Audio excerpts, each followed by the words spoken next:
Hi, welcome to another episode of Silver Fox Scotland. Jodie Reid is a Labour MP. She's the MP for East Kilbride and Straven. And I always think East Kilbride is like posh Glasgow, but hey, you know.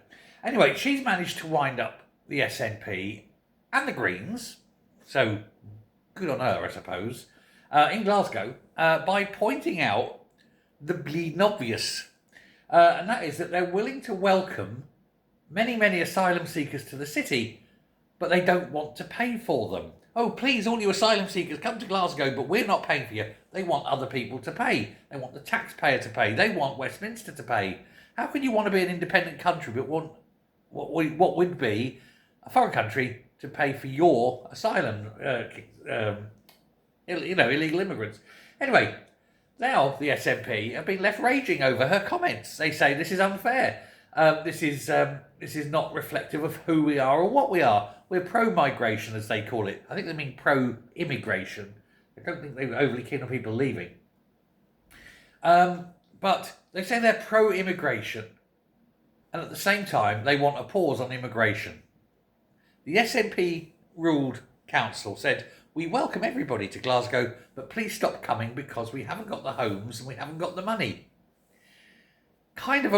I think Jodie Reid has actually picked up on the ball and run with it, hasn't she? Because she's highlighting the sheer stupidity and hypocrisy of the SNP-run council. Old Susan Aitken, too busy shoving the old Greg's sausage roll in her ever-expanding face long enough to actually understand how stupid she sounds. Please, we'll take all the immigrants, but, stop, not now, later, when somebody else has given us lots of money.